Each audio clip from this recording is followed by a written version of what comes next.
नमस्कार दोस्तों, आज के इस वीडियो में हम लोग एक्सेल में एक्रिंट एम फंक्शन का यूज करना सीखेंगे। जी हाँ, एक्रिंट एम का पिछले क्लास में हम लोग ये एक्रिंट का यूज किए थे और आज हम लोग यूज करेंगे एक्रिंट एम का, है ना। तो समझिए, थोड़ा सा हम समझाना चाहते हैं इसमें। देखिए, ये एक्रिंट का फंक्शन था, हमने पिछले क्लास में बताया था, और इधर दिखाया है मैंने एक्रिंट एम का। सेम चीज मैंने यहां पर उठा कर रख दिया है, बस इसमें दो ऑप्शन मैंने नहीं रखा है। कौन सा? फर्स्ट इंटरेस्ट और यहां पर जो दिया है आपका फ्रीक्वेंसी, है ना, ये हमने खाली रख दिया है ना। पहले समझिए, इस पर जब मैंने बताया था ना, इस पे जो इंटरेस्ट निकालने का सिस्टम था, आप इस पे 6 महीने का भी कैलकुलेट कर सकते थे, 2 महीने का भी इंटरेस्ट कैलकुलेट कर सकते थे, या साल भर का भी इंटरेस्ट कैलकुलेट कर सकते थे। मैंने इसको बताया था, है ना। लेकिन ये जो आपका ऑप्शन है, ये वाला जो एक्रिंट एम वाला जो फंक्शन है, इसमें हम लोग सीधा 2 साल, 4 साल, 10 साल का सीधा इंटरेस्ट कैलकुलेट करेंगे, है ना। मैच्योरिटी अमाउंट का इंटरेस्ट जो होता है वो कैलकुलेट करेंगे। सपोज कि जैसे आपको बैंक ने ऑफर किया कोई बांड खरीदने के लिए, और वो बांड कितने का है? 1 लाख रुपए का। कितने का है? 1 लाख रुपए का बांड, है ना। बैंक ने आपको ऑफर किया कि आप हमसे 1 लाख रुपए का बांड खरीद लीजिए और मैं आपको इस 1 लाख रुपए के बांड पर 12% ब्याज पर ईयर आपको दूंगा, है ना। तो आपने बांड खरीद लिया कि भाई 1 लाख रुपए का बांड है, खरीद लेंगे तो इस पर हमको ब्याज मिलेगा, और ब्याज तो मिलेगा, इसके साथ साथ ये जो हमारा प्रिंसिपल अमाउंट है वो भी बैंक दे देगा हमको कैलकुलेट करके, है ना। तो बैंक ने एक शर्त रख दिया कि ये जो हमारा बांड है वो 4 साल का है, या 6 साल का है, या 3 साल का है। जो भी आपको बताया कि हमारा ये बांड जो है टोटल 3 साल का, बैंक ने बताया कि ये जो हमारा बांड है ये टोटल 3 साल के लिए है ना। और इस पर इंटरेस्ट जो मिलेगा वो 12% ब्याज पर मिलेगा। तो जो इंटरेस्ट मिलेगा 12%, है ना, वो उसने बताया कि जो ये हमारा अमाउंट है, 3 साल का जो बांड है, ये मैच्योर हो जाएगा तब हम एक साथ 3 साल का ब्याज हम आपको एक साथ ही दे देंगे। तो वो इंटरेस्ट हम लोग यहाँ पर कैलकुलेट करेंगे 3 साल का एक ही बार में, है ना। 3 साल का एक ही बार में कैलकुलेट करेंगे। तो सबसे पहले हम यहाँ पर देखिए आ जाते हैं फाइनेंशियल पर, और यहाँ पर दिया है एक्रिंट।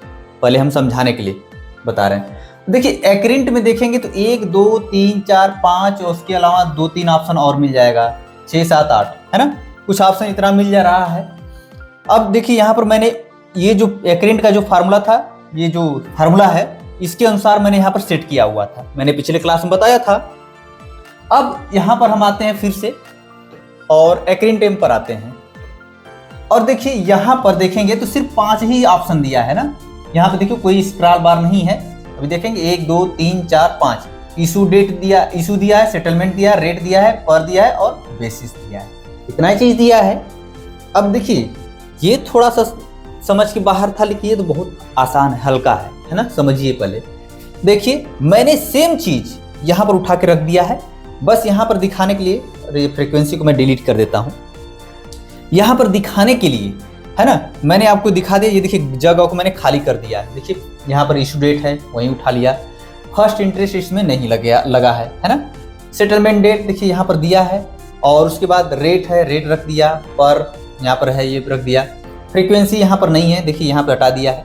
बेसिस है, बेसिस मैंने रख दिया, है ना। इसमें बहुत ज़्यादा कुछ नहीं है दिक्कत, समझ में तो सब आ ही जाएगा। ये आसान है। ये थोड़ा सा भाई ज़्यादा लंबा फंक्शन यूज करने के लिए ऑप्शन दे रहा है, ठीक है। तो यहाँ पर हम आते हैं, इस पर मैंने क्लिक कर दिया। अब हमको यहीं पर एक्योर्ड इंटरेस्ट यहाँ पर क्या करना है? कैलकुलेट करना है। तो यहाँ पर आ जाएंगे फाइनेंशियल पर। एक्रिंट का हम लोग यूज कर लिए थे, और हम लोग यूज करेंगे एक्रिंट एम का, है ना। देखिए, सबसे पहले दिखा रहा है इशू डेट। किस डेट को आपको बैंक ने बांड को क्या किया? इशू किया, है ना। वो डेट यहाँ से उठा लेंगे, जैसे आप यहाँ पर सेलेक्ट कर लेंगे, है ना। बस ये सेल मैंने क्लिक किया, ये सेलेक्ट हो गया। अब इस पर क्लिक करेंगे सेटलमेंट पर, है ना। अब सेटलमेंट, बैंक ने जो बताया, जो आपको बांड दिया, वो कब कंप्लीट होगा, कब मैच्योर होगा? 3 साल बाद जो डेट दे दिया बैंक की, आपको इस डेट को 31/12/2026 को आपका बांड जो है मैच्योर हो जाएगा वो डेट सेटलमेंट का होगा, आप इसको सेलेक्ट कर लेंगे ऐसे, ठीक। उसके बाद यहाँ पर रेट पर आएंगे, बैंक ने आपको कितने % ब्याज पर ये बांड बेचा है या दिया है, तो 12%। तो ये आपको डायरेक्ट इस तरह से सेलेक्ट कर लेना है ना। मैंने सीक्वेंस रखा हुआ है, समझाने में दिक्कत नहीं आएगी। उसके बाद यहाँ पर है प्रिंसिपल अमाउंट जो होता है आपका, है ना, वो पर है। यहाँ पर 1 लाख रुपए का बांड था, तो वही मैं यहाँ पर इसको सेलेक्ट कर लिया। उसके बाद बेसिस, है ना, जब बेसिस पर जब क्लिक करेंगे तो यहाँ पर मैंने देखिए 3 लिखा हुआ है। मैंने पिछले क्लास में बताया था कि 3 कब होगा और कब 1 होगा, कब 2 होगा, मैंने बताया था। थोड़ा सा मैं समझा ही देता हूँ। जैसे कभी आप देखते हैं कि यूएस में जो लोन लेने देने का जो सिस्टम होता है, ईयर होता है, वो 360 दिन पे कैलकुलेट होता है। मतलब 30 दिन का जो 1 महीना माना जाता है ना, 30 दिन का 1 महीना माना जाता है। इस हिसाब से 360 दिन में 1 साल, है ना। और इंडिया में 365 दिन में 1 साल माना जाता है। तो वो कोड मैं दिखा दूंगा यहाँ पर कि कब दिखाएगा, किसके लिए क्या वहां पे भरना है। फिलहाल मैं 3 रखा हूँ, बस समझा देता हूँ, है ना। मैं दिखा देता हूँ यहाँ पर करके, उसके बाद मैं दोबारा करके दिखाऊंगा तो वहां पे समझ में आ जाएगा। तो देखिए मैं यहाँ पे इसको सेलेक्ट कर लिया बेसिस को, है ना, 3, और उसके बाद कर दिया ओके। देखिए यहाँ पर कैलकुलेट कर लिया। ये जो हमारा 3 साल का जो बांड मैच्योर होगा, तो उस पर जो इंटरेस्ट बन रहा है ये कितने का, 36,000 का, है 36,000 इस पर क्या हुआ, इंटरेस्ट बना। और बैंक ने क्या किया, आपको हर साल ना दे करके 3 साल का एक ही बार दे दिया। 3 साल का एक ही बार दिया जब आपका ये बांड जो है मैच्योर हो गया, है ना। जैसे देखिए, और एक और चीज मैं समझाने वाला था, हाँ, एक और तरीके से। ये तो मैंने यहां से लेकर के समझाया, अब मैं इसको डिलीट कर देता हूं और उसके बाद मैं यहां पर करता हूं बराबर, लिख देता हूं। मैंने लिख दिया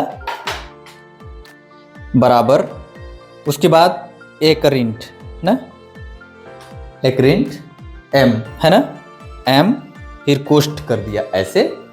अब देखिए यहां पर दिखा रहा इशू डेट, मैंने इसको सेलेक्ट कर लिया। अब देखिए ये यहां पर दे रहा है कामा, मैंने कामा लगा दिया। उसके बाद ये सेटलमेंट वाला बोल्ड हो गया, और सेटलमेंट डेट मैंने यहाँ पे ले लिया, है ना। उसके बाद फिर कामा लगा देते हैं। मैंने जैसे ही कामा लगाया तो अब रेट वाला जो है बोल्ड हो गया, इस पर मैंने क्लिक कर दिया।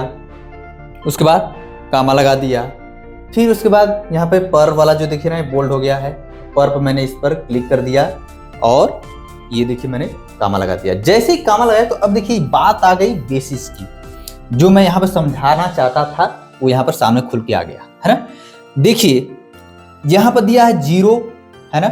यूएस में जो मैंने बताया था ना कि जो सूदी पैसा जो ब्याज का पैसा चलता है, वहां पे जो कैलकुलेशन होता है उसका 30 दिन का 1 महीना मान के कैलकुलेट किया जाता है। 30 दिन का 1 महीना और 360 दिन का 1 साल मान के कैलकुलेट किया जाता है ना। तो यूएस में चलता है। उसके बाद एक्चुअल है यहाँ पर, उसके बाद 2 है, यहाँ पे 360 दिन पे बेसिस पे है। और जो हमारा ये इंडिया में 365 दिन का 1 साल होता है, वो तीसरे नंबर पे आ रहा है। देख रहे हैं ये तीसरे नंबर पे। तो तीसरे नंबर पे मेरा जो कैलकुलेट मेथड है जो है ना, वो तीसरे नंबर पे आ रहा है 365 दिन। तो इसी वजह से यहाँ पर हमने 3 लिखा है ना, कि जो हमारा जो बेसिस होगा वो कौन सा होगा, 365 दिन का। तो तीसरे नंबर पे तो मैंने यहाँ पे 3 ले लिया है ना। तो मैंने इसको इस तरह से सेलेक्ट कर दिया।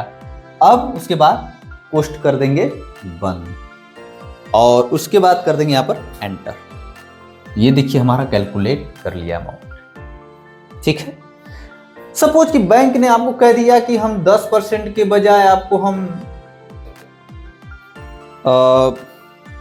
12% के बजाय हम आपको 10% देंगे, 10% लिख देंगे। अब ये देखिए 30,000 हो गया। बैंक ने कह दिया कि नहीं हम 8% देंगे, यहाँ पे 8% लगा के कैलकुलेट कर लीजिए, है ना।